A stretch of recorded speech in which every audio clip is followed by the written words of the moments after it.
Hey, this is The Grass is Greener on WXRW 104.1 FM in Milwaukee. I am the host of the program, Gary Grass. With me is my co-host, Babette Gounod.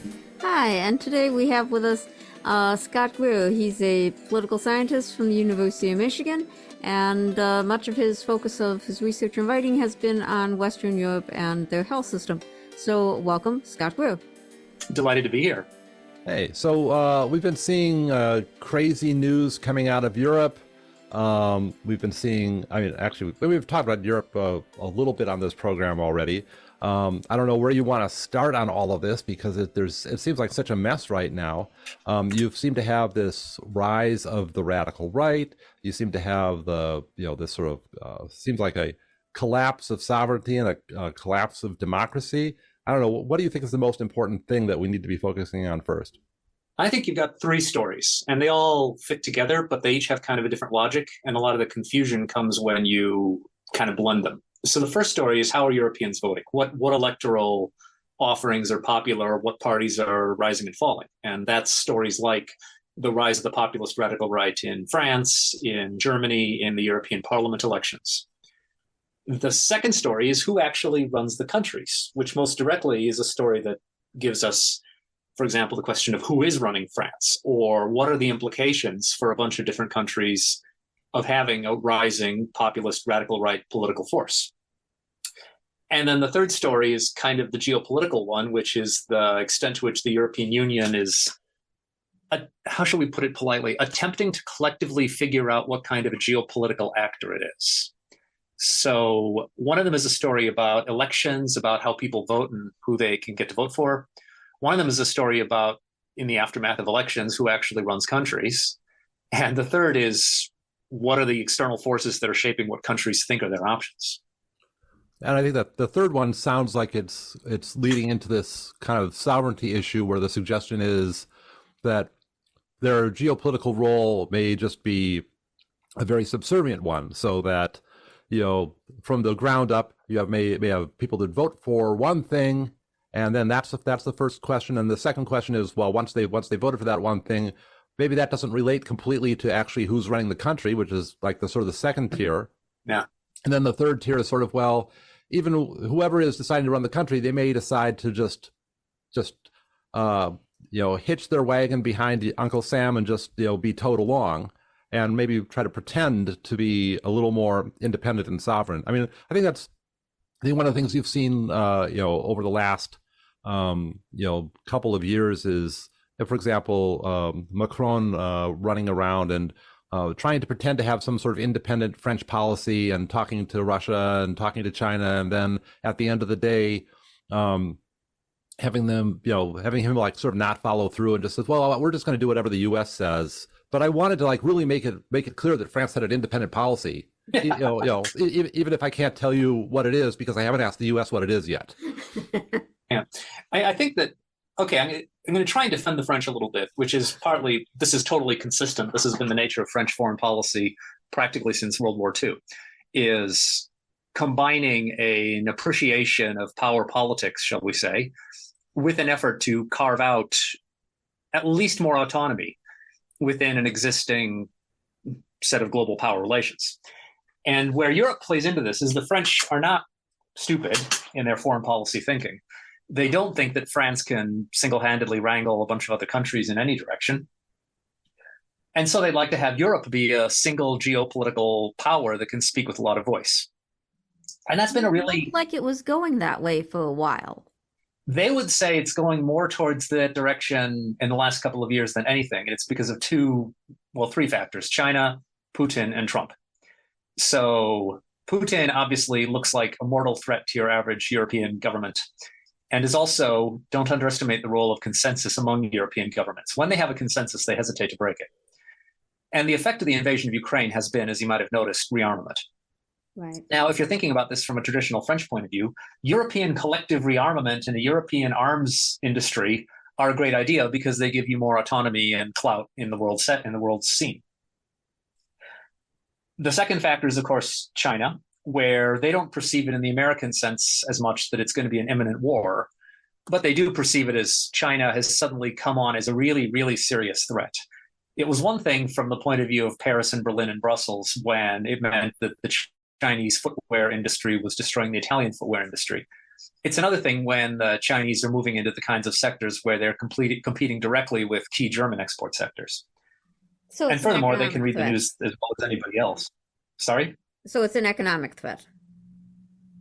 It's an economic threat. But also remember, given that one of Putin's great strategic achievements is to turn Russia into an annex of the Chinese economy, it's getting a little harder to do what a lot of Europeans traditionally did, which is to separate the Russia dossier from the China dossier. Yeah, And I think the other thing is really technology, right? Because I mean, as of just a few years ago, um, there's an index that gets put out by some institute in Australia of like the technologies of the future, 64 technologies of the future, and where do each country stand on them, and who's producing the most research on it, and who's ahead, and who's like at near monopoly potential or past that point because they just are so far ahead. And as of a couple of years ago, France still had at least one thing on that list. And now the list is 57 entries for China and 7 for the US, with Europe completely out of it. But there was a point where Europe was still, I mean, Europe is still doing science. I mean, they just kicked all the Russian scientists out of CERN. It's but they're losing their ground technologically to China. And it's not, and I guess technology and economy are very closely linked because there's a lot of technological economies, and technology feeds all sorts of different sectors. well, it's also things like, so on one hand, you can kind of question any given international ranking because the problem is there's if you can imagine it, there's whatever raw scientific and technological capacity you have, ranging from tacit knowledge of how the lab techs know how to do their jobs through to theoretical advance in the brains of your PhDs. But measuring that requires things like, I don't know, market share in a given sector, or number of patents, or publications of articles. And if you've worked in any of those three kind of bits of data, you know that these are actually subject to a lot of distortions, right? So patent trolling and manipulating the patent system is a large part of why we have such a technological oligopoly in much of the world, and especially the United States. Does this mean that Microsoft and Google are tremendously innovative, or does it mean that Microsoft and Google have managed to manipulate the patent system in a way that's really lucrative for them and also means that they score extremely highly on patents? Well, they're very innovative, but they're not independently innovative. They just look for where innovation is occurring and they bring it up suck it up under their wings. They go out and find all the places where innovation are happening and they swallow them up. One of the arguments Europeans will make is that they have much tougher antitrust enforcement than we do, which is why they don't have a Google, which cuts against all the European policymakers who have essentially operationalized the future as get ourselves a European Google. Yeah, I mean, yeah, it's true. I mean, if you look at the listing that I was looking at, they do label like some of these big entities, right? And having a bunch of things all under that entity, right, moves that entity up in the rankings, as opposed to if you have many, many little entities, all of which have that, right? Just combining them all under one roof gives you a big jump up in the way that particular rating system works that I was looking at. Yeah, and so I'm a little bit less worried in my capacity as just a professor about the quality of technology in Europe, because a lot of it is specifically they're looking at Google and they're looking at the big Chinese companies and they're saying, why don't we have one of those? And it's not totally clear to me, especially if you live in the United States, why it would be all that great to have a Meta and a Google and a Microsoft of your own, given the extent to which the U.S. tech policy agenda is managing the toxic consequences of their oligopoly. I mean, Europe has as many countries as the United States has states, so that's an issue as well. I mean, EU may not have 50 members, but Europe as a geographical place has 50 countries in it. Yeah. And so if you're France, you're thinking, how do we maximize the share of kind of world power that they have, which is military power and it's also economic power. And so from a French point of view, like it's quite delightful to finally get everybody onto the same figurative and literal war footing. And what it turns into is rearmament and essentially, the artillery plants that you shut down in 1993, you now are kind of looking to reopen them. So it's jobs, and also maybe a regaining of a certain feeling like, oh, we owe somebody, especially at the same time that they're getting the asses booted out of Africa. Yeah, I keep on thinking that there's going to be some way in which this is noticed, but from the point of view of Paris, a lot of the reason to be engaged in Africa was simply kind of corruption, formal or informal corruption, where you are exploiting in collaboration with African elites. And the problem with this is that it was really not helpful to the bulk of French people. It was very, very good if you were part of the France-Afrique networks, as they were called, but that's a tiny number of people. And what really allowed them to sell the point of investing French lives and so forth wasn't just intangible glory. It was votes in international organizations. And in the same way that the French realized that their economic engagement with Africa was trivial compared to their economic engagement with Belgium, they're also realizing that leading Europe, if they can successfully lead Europe, is way better than having sort of 40 or 50 captive votes in the UN General Assembly. Yeah, well, the idea of France leading Europe seems, I mean, I've seen some of these reports that talk about just how dominant Germany has always been in Europe, and I mean, France is listed as like sort of a major rival to Germany, but it's like some of these statistics, it just seems like Germany is like just so far ahead. So there's a couple of different ways to take it, right? Germany is fundamentally a larger country, right? Like so you get, and it's a larger economy.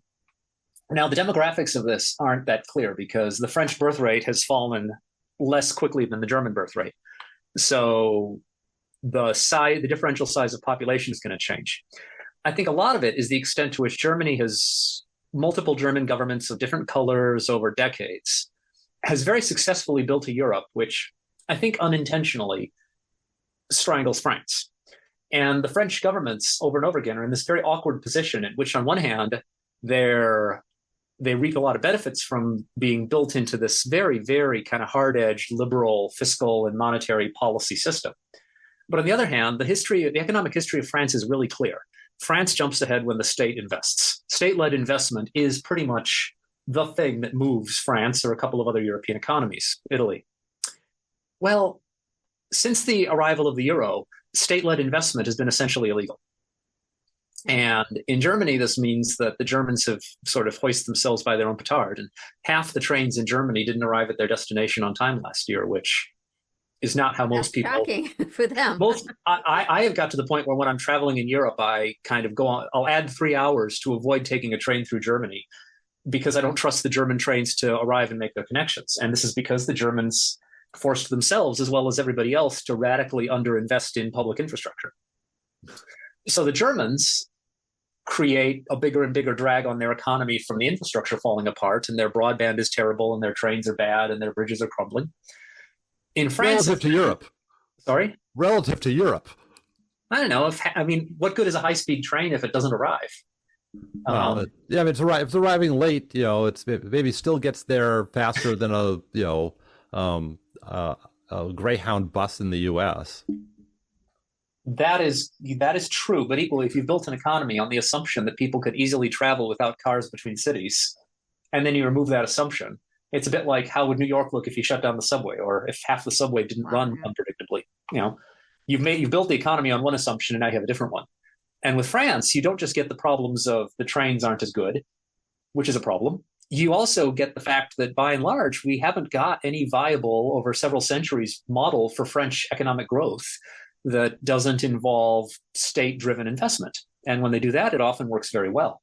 And replacing it with efforts to build a fluid capital market or whatever just have not really worked in the French context.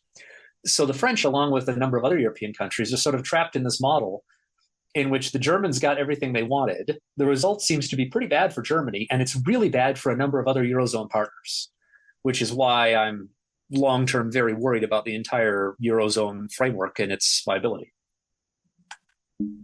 And so, and Germany is this, I mean, I can't think about that without thinking about Nord Stream and this incredible complacency of Germany to, like, I mean, here's that place where they actually invested in some infrastructure, right? Sort of set their sights on, we're going to have a lot of trade with Russia and get cheap energy from Russia.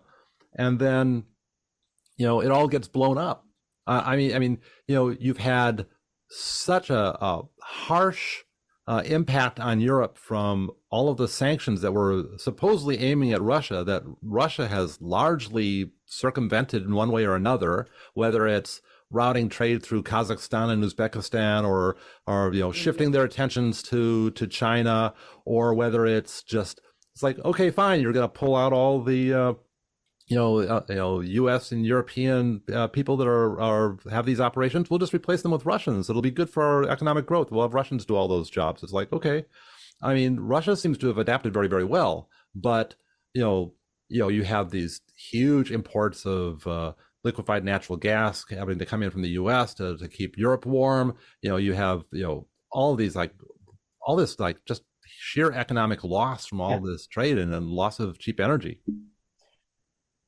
I'd say, in a sense, I mean, my baseline is I'd much rather have Berlin's problems than Moscow's problems right now.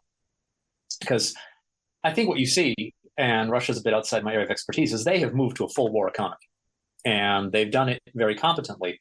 But the thing about war economies is you can achieve a high level of employment aided by having a lot of cannon fodder among people who'd otherwise be unemployed. And a high level of production if you say, for example, I don't care about social welfare, I'm not going to invest in infrastructure, I'm a war economy. Yeah, I mean, my sense of Russia is that would be an exaggeration, but I also see people that are on the other side that kind of like laugh off that idea, where I'd say no, actually, a lot of this is in the defense sector. There's a lot of those numbers. If you take out the defense sector, they really don't look very good. So, I mean, I think you've got more of a point than a lot of people are acknowledging, although I still think you're exaggerating. Well, that's my amateur guess. Yeah, I mean, a fifth of the Russian budget formally is in defense expenditures, full stop. So one of the things that I'm following, for example, is they've made very lavish promises to Russians who voluntarily sign up, because you can do more with volunteers than conscripts in the Russian army. Well, you do a little bit of back of the envelope math about the rates of disability and so forth, and the promises being made to Russians who come back not entirely whole, or the promises being made to the families of volunteers killed in action. I think it's probably impossible to keep those promises in budget, and we're going to be setting up a very, very interesting little political case study of what happens to a Russian authoritarian government when it massively breaks social policy promises to veterans. Well, that's something I guess to see. That's kind of possibly down the road a bit. I think one of the reasons that they have gone relatively slowly in the war in Ukraine is because they don't want to create a lot of casualties and the Russians? Deaths. Yeah, the Russians. I don't think I've heard any accounts of the war that suggest the Russians are that casualty averse. I think most observers would say that the interesting thing is, can you run casualty heavy Russian traditional warfare in the context of contemporary Russian demographics? I have actually, I mean, what I've seen that they've gone relatively slow. Like they haven't, there's a lot of, we aren't charging ahead here. We aren't trying to, steamroll our way to Kiev. But they are taking a more, let the Ukrainians come to us and we'll do them in, type of thing. I mean, there's a broader question, which is you have two countries which demographically are in terrible shape. And one of the interesting things is they seem to have settled into this form of attritional warfare, which is really wasteful. And Ukrainian fighting style seems to have fewer casualties than, a meat grinder of former prisoners. But with both of them, I think you're exactly wrong on that. But and that's we're not here to get into a lengthy debate on. I wanted to talk about German voters. Right. I want to. Exactly. That is what we invited. Let's talk about German voters and French voters and Italian voters and all these people. So why don't we begin with European voters? Yeah, so I think the headline coming out of a lot of elections in Europe is some version of the populist radical right is doing great. And you can point to reform entering parliament in the UK in the last election. You can point to the multiple political parties of the populist radical right who had a good showing in the European Parliament elections. You can point to German elections where, in particular, in former East Germany, the populist radical right's doing great. And of course, you can point to France. And if you like deep cuts, you can also find important populist radical right advances in Spain, Belgium, big way in the Netherlands. This is starting to look like a lot of countries, right? Yeah. And of course, the Italians are currently governed by Giorgia Meloni, who is one of the West's more popular leaders and is also leader of a populist radical right party. Yeah. So this looks like a headline story of the rise of the populist radical right, which probably is not what anybody listening to this show thinks is a good idea. If you adjust your sights to become a little bit more cynical, it doesn't look quite so bad, partly because the rise of the populist radical right is a great news story. And if you just count references to populist radical right electoral gains in the international press versus references to their losses, it's much more common that people report on the gains, right? So some fly-by-night party gets a couple of seats in the European Parliament. We all write about how Romania or Slovakia is going to the far right. Right. Nobody writes any stories at all when they lose their seats in the next election. Right. This 2-seat win is a harbinger of like horrible things to come, and then maybe it doesn't actually come, and then it was just everyone's looking at the bell shaking on the cat and not looking at the cat. Yeah, so there's a handful, one you can count them on one hand, of Reform MPs, which is the populist radical right in the UK in Parliament, which out of a very large Parliament is not necessarily that worrisome. But equally, there's I think 80 seats where Reform was in second place. So I can spin you a story where Reform supplants the Tories to become the principal right party of the UK. I can spin you a story in which they're all gone in the next election. But what I can't say with certainty is that if they're all gone in the next election, you won't read any stories by the media asking why they overplayed it in the first place. Mm-hmm. So you're seeing this across Europe. And the result is that you're getting a very common result with a couple of questions that follow from it. And the very common result is a surge of populist radical right activity followed by a more or less competent construction of a government that excludes the populist radical right. So you're seeing that in Germany, where I'm confident that the AfD is not going to see federal government and possibly state government roles of any consequence. You're seeing it in the European Parliament. You see it in Belgium. And the places where it is in government tend to be the countries where any individual political party has the least impact. For example, the very collegial Swiss form of government, or the Austrian coalition model, where the senior coalition partners have regularly outplayed their semi-reconstructed Nazi coalition partners. So you're getting much less change in government than the voting data would suggest to you. And the European Parliament's a great case of it, right? So the second largest group now is the far right, asterisk. The far right is incredibly fractious because they are, after all, nationalists. So they keep on falling apart and reforming their groups. And there's a lot of contention between, for example, France's Le Pen and Italy's Meloni to kind of lead the far right, which predictably leads them with two factions. And then there's some other far right parties so noxious that they can't join either faction. The result is you get 3 European Parliament groups.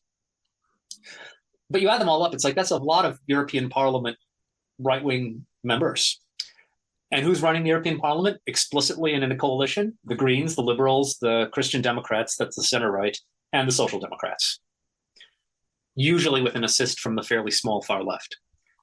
Well, and most things. I mean, one of the recent pieces of news I saw coming out of the European Parliament was their acceptance of the Juan Guaido 2.0, the guy that claims to have won the Venezuelan election, right, over Nicolas Maduro, right? And the European Parliament got together and passed some sort of basically symbolic. We recognize his victory as president of Venezuela, right? So that was something that was being pushed by the far right groups, and they got that through. Right before he ran off to Spain.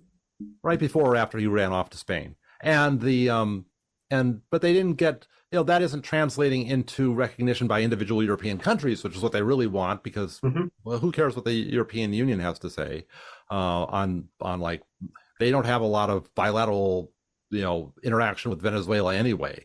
But it does seem to reflect they have power in some areas, but in other areas it's very, very weak. Yeah, and it's partly there's what is the power of the European Union as an organization? What is the power of the countries in the European Union collectively? And what is the influence of the European Parliament within that? And most people in Brussels are very good at knowing when the European Parliament matters, right? So, for example, if we were talking about signing a trade deal, it matters a lot. If you're talking about recognition, even if the European Union makes a recognition or de-recognition decision, that has almost no impact because actual diplomatic recognition is between states. Yeah. Right. I mean, it might have some impact in Venezuela. It might have some impact on something else, but it won't make any big difference in Europe. Yeah, I mean, Europeans are great believers, and if you watch this long enough, you kind of can see their point in consensus. That if you slowly create a consensus, you can sort of use very, very thin threads to bind somebody down. And you've seen this in the way they handled Greece, and you're also seeing it, for example, in the way they're handling Hungary, which is that a lot of very, very boring bureaucratic processes seem to start to turn into a precedent and an agreement and even a basis for action. And it's unbelievably frustrating if you just want them to get on with it. But they're not entirely blowing smoke when they say, for example, that they've built a much stronger framework to punish Orban and deter authoritarianism than they had 5 years ago. They're not wrong. They're just moving a lot more slowly than a lot of people would like. Okay. Sorry, Orban, the authoritarian leader of Hungary, who has been making a monkey out of other European leaders for a long time, and they're kind of sick of his activities. Yeah. All right. So where do you see things in Germany going as far as their elections? They just had a right-wing party come up fairly well in Thuringia and Saxony, though I guess the CD did better in Saxony. And you also had a new party, kind of appealing to some of the same... list. What? The list Sabina Wagenknecht. It's named after a woman, a leader. Yeah, a leader who had been in a left-wing party and then left it because she didn't like some of the, I guess, because she didn't like some of the more woke elements. At least that's how it's being portrayed here in the press. And she started her own party, appealing more to more populist issues, I guess, and kind of some of the more old left-wing issues, economic issues. So there's a few things going on here. Start with the fact that this is in East Germany, which, let's just say, reunification is great if you go to Berlin. The rest of East Germany is in bad shape. It's economically still poorer because, for example, the things that you were trained to be good at as part of the highest functioning communist economy, like they might be very impressive skills, but they were skills about things like doing more with less, which isn't how the rest of the German economy is working.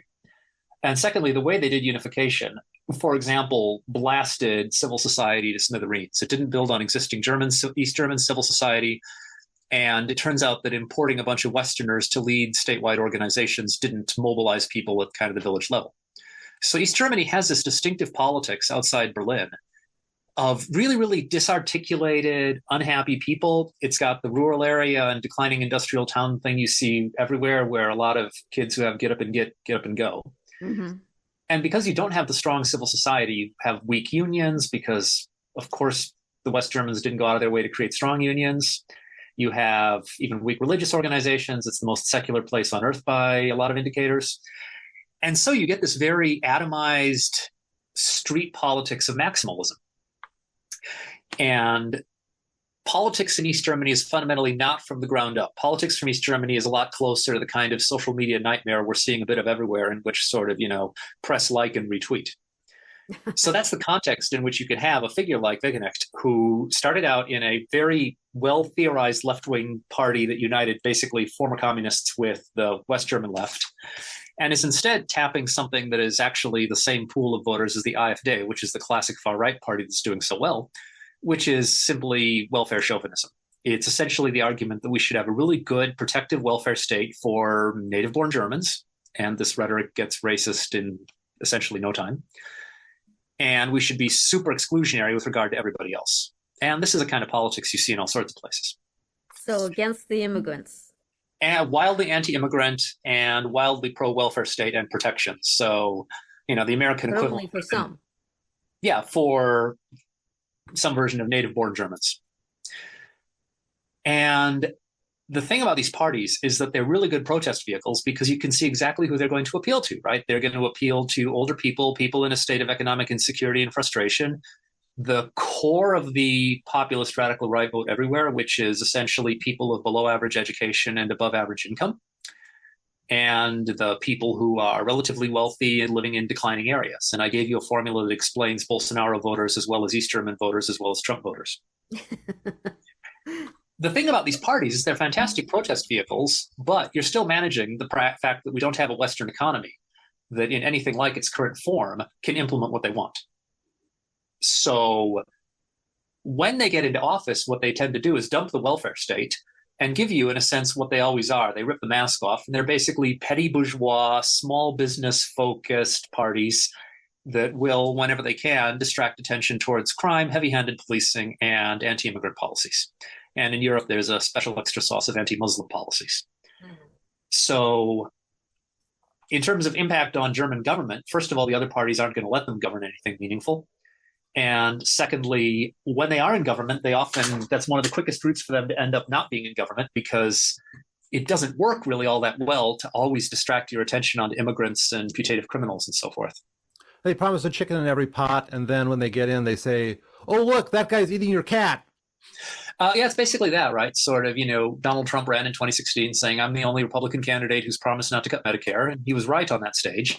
He then gave us 4 years of support for cutting Medicare effectively, but nobody remembers that. So there's this promise of economic security, and that means both welfare state and employment security, and somebody else is coming from another country to take your jobs. And it's a good question why certain segments of Europeans are voting for it, right? Like the reason that people are voting for that in West Germany is not the same as the reason they're voting for it in East Germany.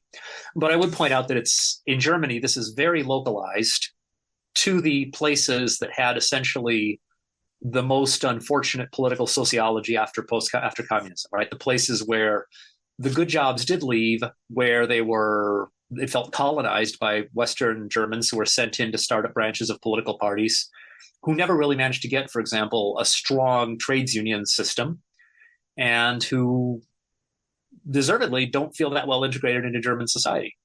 And they're voting, I suppose, predictably enough, against outsiders and in favor of a high level of economic security. It seems like you've got and Wegenecht's personal itinerary from the left to the far right kind of picks that up, the extent to which the left offering just doesn't seem to be capturing voters in those areas, despite the fact that if you want economic security, that's kind of what the German left tells you it wants to do. It does seem strange that the party is kind of focused on one person. Yeah, it's literally called List Sabina Wegenecht, right? It's as if we renamed the Democratic Party List Harris.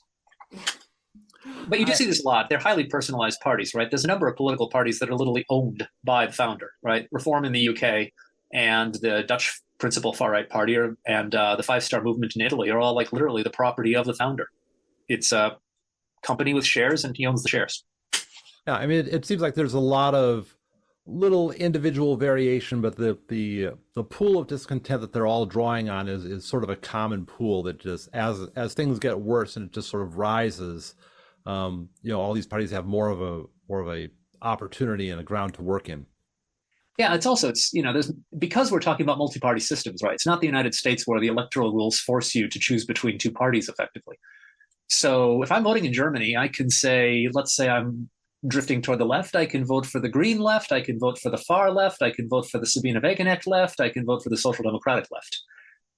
And then once these parties get their votes, then they have to thrash out a coalition and decide what they're actually going to do, which is how you, for example, get the situation in which the ineptly led federal Social Democrats in Germany seem to be producing mostly the policy results of the liberal/right-wing Free Democrat coalition partners. And somehow the people paying the electoral price for this are the Green coalition partners. So all of this would be happening within the Democratic Party in the context of the US. And in Germany, it takes the form of wrangling between political parties in government. Mm-hmm. Let me say, when you talk about how the vote for a particular party doesn't necessarily translate into their agenda in office. I mean, part of that is just, look what we have in the United States. It's like you've got the publicly announced agenda, and then the party gets even if they get in, mixed government, have to deal with other people. It's difficult to get everything through. Maybe they didn't really want to get it through, and they're use the other party as an excuse to just not pursue things. So it's you got this kind of failure to translate the promises into action. But I was thinking particularly of France, where you've got a very extreme example. Because in France, it's like, it couldn't even translate to getting a prime minister of the party that won the coalition that won the majority in parliament, right? I mean, a parliamentary system is, that's what kind of we all kind of heard about what a parliamentary system was like. If you get a majority of the seats in the parliament, you get to pick the prime minister, right? If you can form a government because your coalition has the more people in it, you get to name the person, right? And instead in France, you've got just like, nah, just there's no rule like that. Just don't feel like stepping down. We'll just kind of. Just the whole. So does Gary have it right? The whole France scenario just looks so bizarre from anyone on the outside. Well, so France, remember, is, if you like political science jargon, it's a semi-presidential system. Right? The U.S. is a presidential system. Right. Well, they converted all these like pure parliamentary systems into semi-presidential systems like a couple decades ago. There's just this wave of it going around. One of the weird things which irritates me greatly, because I don't like presidentialist systems very much, is that once a country gets on this, it's very hard to move it off. So there's a tremendous amount of evidence that presidentialist politics is more dangerous, for the simple reason that you have a legislature with one mandate and then a guy with a popular mandate in control of the executive. And it's very hard to come up with a system to handle what happens if they come into conflict, right? I mean, look at the possibility that we're going to shut down the federal government in a couple of weeks. And these are unstable, right? This is how you get out the golpes. This has produced a carnival of bad things in Latin America. It's at the root of a lot of the U.S. crisis right now, and it's also a regular feature of French crises. So fact one about France is it historically tends to have very, very volatile party politics. There's a very strong left-right divide. And there's also a group of people who are, shall we say, pragmatic local business liberals who manifest as French liberals. And the left is left and the right is right, which means that you end up with these kind of local guys as what passes for the liberal center, even though they're not particularly liberal and not particularly centrist. They're just different. And they're kind of the core of Macron's vote. Second point, though, is that these blocks, turn into very volatile parties. The parties come and go with blinding speed. The names change all the time. The people change all the time. And so the underlying stability of French politics is masked by an incredibly difficult time forming governments. And I could be talking about France in 2024 or France in 1924 or France in 1874. Wow. The traditional solution, which is also part of the problem, is a really, really strong executive. Now, they've had long regimes, such as the French Third and Fourth Republics, which had really, really strong parliaments and a weak president. And the result was that you had a lot of paralysis and chaos of the sort that you're seeing in the French legislature right now. On the other hand, Charles de Gaulle founded the Fifth Republic because he looked upon that and he said, what I'm going to do is I'm going to make sure that the president always has the most strategic autonomy, even if he uses it badly. I want to make sure the president is somebody that ultimately nobody can count out. So what you're seeing now is these underlying stabilities in the French system have led to the right voting for a party, the far right, under Le Pen, the Rassemblement National. The liberals, who are the kind of local, moderate, businessy guys who, they aren't that moderate on a lot of issues, but they look friendly enough, who are what's left of Macron's original, much larger coalition. And then the left, which is the French left, only, it's not changing as fast as the French right. And none of them has enough votes to form a government. And the result is that you're seeing an extended display of what the Fifth Republic's constitution was exactly written by de Gaulle to do, which is to make sure that in a, to his mind, normal French situation of parliamentary chaos and ungovernability, the president always has more strategic leverage and more strategic options. So Macron called the election for reasons that are unclear to me. He says it's his life's work to defeat the populist far right. And of course, therefore, he has quite predictably, if you know him, acted like his goal is to defeat the populist left. Yeah, no, I mean, it was a big shock going around when he suddenly called for these elections right in the middle of everything.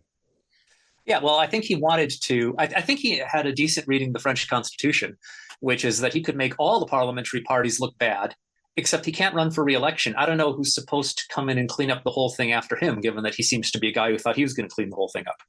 Like, I don't know what his end game is, even if I can see why he liked the idea of puncturing the far-right balloons sooner rather than later.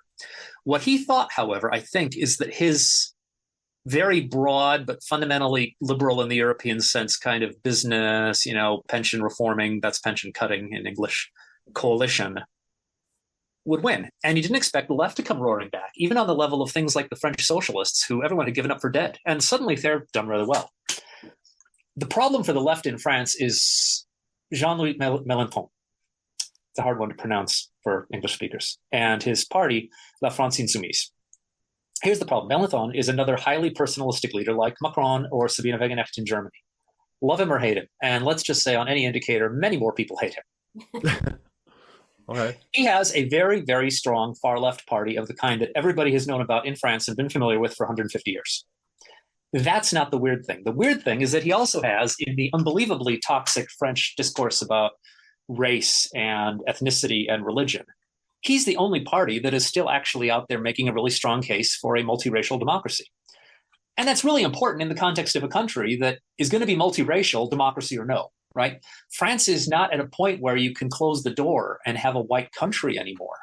France is a multiracial country, and that is not appreciated in a really, to American ears, astonishingly xenophobic, often racist political discourse, right? Michel Barnier, who is known in the English language press as the suave European who completely punked Boris Johnson in the Brexit negotiations, just look him up on social media. He won't shut up about the importance of basically forcing immigrants to toe the line or get out. Like, he's really, really, on most issues, he'd code as a very moderate figure who wouldn't be out of place in the Democratic Party. On immigration, he'd raise eyebrows on everyone to the left of Donald Trump. So La France Insoumise is therefore a deeply weird party in which people who are not white often find themselves voting for it because it's the only party that will speak for them, which is not the same thing as the traditional electorate, which is really, really kind of hardened left-wing activists who, are mad at all the unions for giving in to the employers. You combine that with an absolutely toxic leader, and you have a party that no one in the entire French political system wants to work with, right? The socialists don't want to work with it because we're not La France Insoumise as half their electoral offer. Obviously, the liberals hate it and the racists hate it.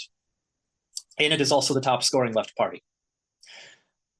This is the kind of thing that leads to parliamentary ungovernability and empowers the French president, which is how he had the sheer nerve to go and find somebody who's roughly from his own political party, the businessy liberal guys, and who has an added intense xenophobia, and announce that he's prime minister and wait to see what happens. Macron, who said he was going to destroy the far right, this is much more likely in my eyes to end up empowering the far right, but what do I know? I'm not the president of France. Right. Let me say the person that I tend to follow the most on this, is the guy that's not actually even living in France, Arnaud Bertrand, which I follow on Twitter. He was like this is unprecedented in the Fifth Republic. It's like, the expectation that people have, and which has always been the tradition, has been, if your party and you have a coalition, right, that manages to get enough seats, right, that you have the plurality, you have, with your coalition partners, you have a majority, and you all get together and you want to name a prime minister. That's how the system is supposed to work. You're supposed to be able to name the prime minister. Yeah. And then the job of the prime minister is to handle the parliament on behalf of the president. Okay? That's a very different framework. And cohabitation has never been kind of natural. Like, they designed the system to produce concordance between the parliamentary majority and the president's political party. It's just that it went wrong because Macron is such a both very French and very strange character. He kind of turned the settings up to 11 on things like volatility of political parties and incoherence of political parties. So, again, the French Fifth Republic dates to 1958, when it was created by Charles de Gaulle. It's had, 6 presidents since then? So even, 1958 isn't yesterday, but in the course of French political history, the way to think about it is a constitution that was written to make sure that a chaotic parliament could not prevent the president from leading. Mm-hmm. That's how Charles de Gaulle thought about it. And that's what Macron's exploiting. Now, is there anything in the Constitution that obliges the president to choose the head of La France Insoumise? No. There's. I mean, I know there's nothing. I mean, Yeah. the people that are talking about this as something strange, from what I've seen, they've all acknowledged like this is Yeah. completely legal. It's just counter tradition. It's like, well, But it's not counter tradition. The tradition is that the whole system is designed to make it as easy as possible for the president to manage the legislature to his goals. And this has worked pretty well for reasons that didn't require close reading the Constitution. But you don't write a Constitution for normal politics, you write a Constitution for a crisis. And I would say that total inability to form a government in the context of total inability to agree on a political direction for the country is something like a crisis. well, yeah. But I mean, you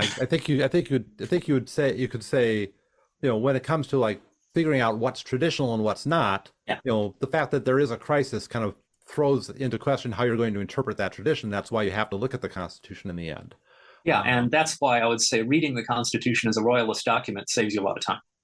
There is a parliament, you're stuck with the parliament, and the king chooses someone to go talk to the parliament and get this rabble in line.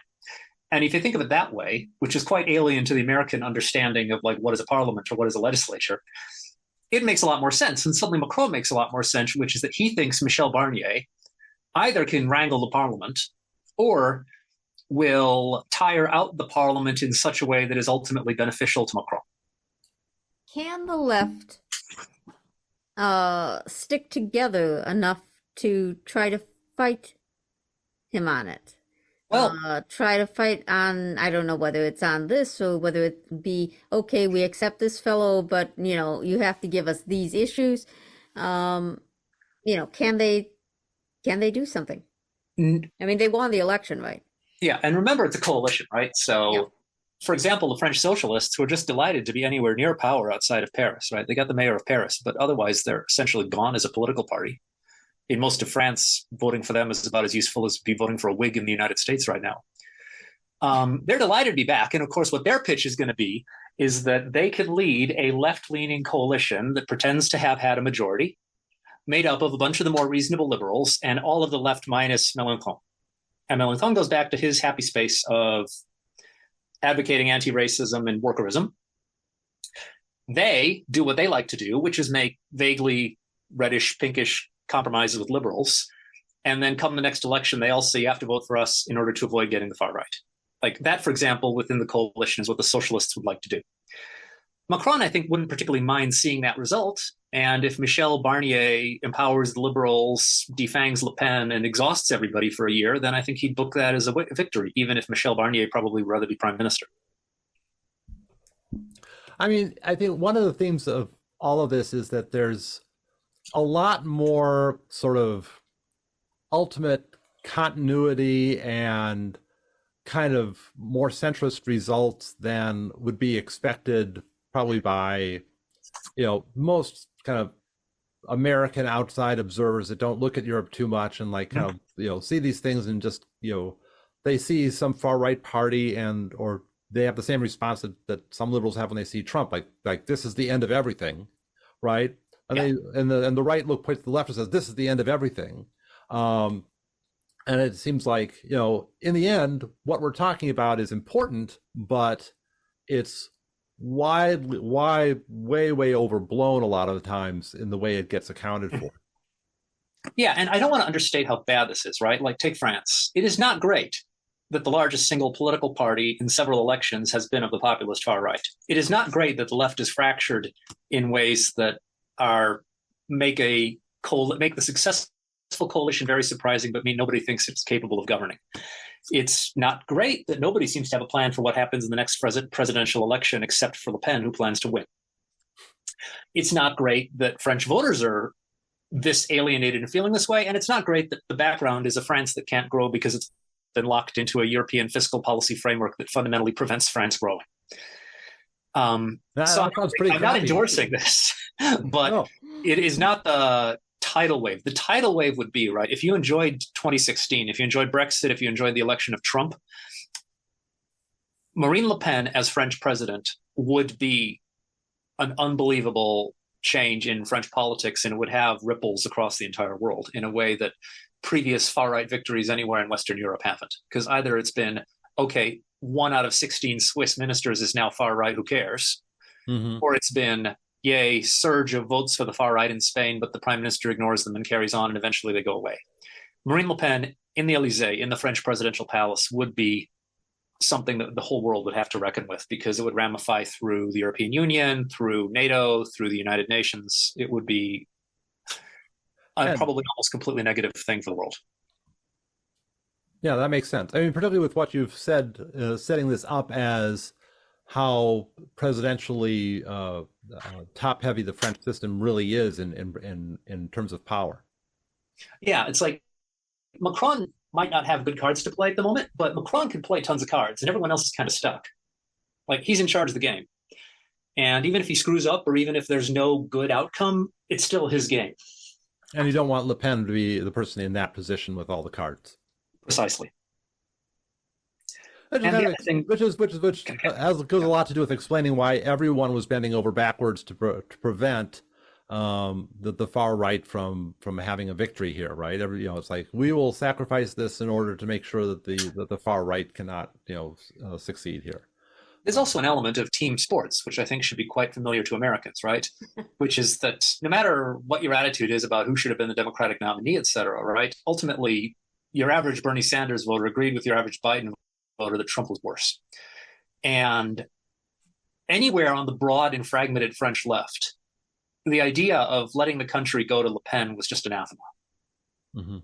This, by the way, is part of what empowers the liberals, because a lot of liberals are a little more relaxed about that idea.